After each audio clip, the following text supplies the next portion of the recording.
Salut les étudiants, est-ce que vous savez en moyenne combien de temps une personne met pour s'endormir? Eh bien, c'est une étude qui a été réalisée à Lausanne, en Suisse, sur 6000 personnes et en moyenne, on a vu que les gens, une fois qu'ils allaient au lit, eh bien, ils s'endormaient après 15 minutes. Donc voilà, c'est une moyenne, mais je sais que pour les étudiants, je pense que ça peut être un peu plus compliqué que ça parce qu'il y a beaucoup de stress, beaucoup de pression et c'est pour ça que je voulais vous faire cette vidéo avec vous parce que quand j'étais étudiante, moi c'était pas 15 minutes, je crois que ça devait être 1 heure pour m'endormir. Peu importe l'heure où j'allais, c'est parce que je cogitais et c'est ça en fait le problème principal qui vient, c'est qu'on cogite, on réfléchit, on est énervé, on est stressé, on part loin dans nos pensées. Et du coup, on ne s'endort pas. Donc, comment faire? Eh bien, je vais vous donner mes petites stratégies, moi, qui ont fonctionné pour moi. Après, ça dépend. Ça dépend vraiment vos personnalités, mais je vais vous en donner plusieurs. Donc, vraiment, celle qui a marché le plus pour moi, c'est d'écouter des podcasts dans une thématique que j'aime bien. Donc, moi, c'est typiquement le marketing. Et pourquoi ça marche? Parce que je mets mes écouteurs. J'écoute le podcast, par exemple, qui dure...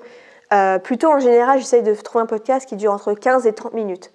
J'écoute le podcast et ça me force du coup à écouter ce que la personne dit, donc pas cogiter sur mes problèmes ou tout ce qui s'est passé dans la journée, etc., réfléchir que sur ma propre personne.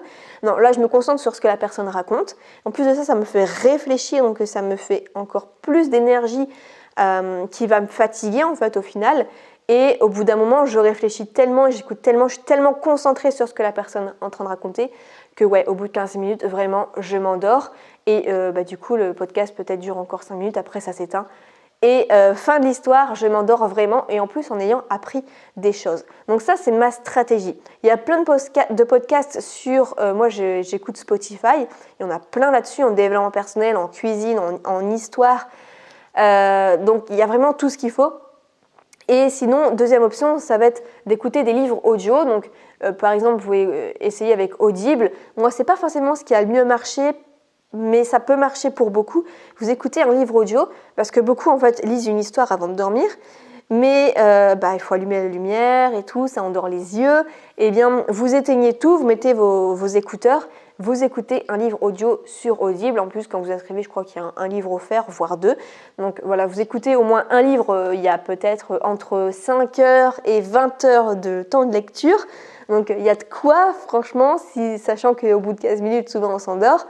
Donc voilà, ça c'est la deuxième option. Et troisième option aussi, ça peut être d'écouter de la musique vraiment assez calme et sans parole, voire des ambiances orages, des ambiances pluie, des ambiances plage. Ça aussi, ça peut peut-être marcher pour vous. Donc voilà principalement pour ce qui fonctionne pour moi en fait, c'est de se concentrer sur autre chose que vos propres problèmes et d'avoir vraiment quelque chose à écouter. Sinon oui, ça peut être traditionnellement de lire, de regarder une vidéo YouTube, de regarder un documentaire. On dit que les écrans c'est pas bon, mais en fait sans écran parfois on cogite encore plus du coup et on s'endort encore moins. Donc voilà, c'est pas forcément ce qu'il y a de mieux. Voilà pour ces astuces. Dites-moi si vous avez des astuces en barre d'infos. En tout cas moi depuis que je fais ça, je suis passée de vraiment 1 heure à m'endormir à en moyenne ces 15 fameuses minutes. Voilà, je vous souhaite plein de succès et bon gros dodo. Ciao.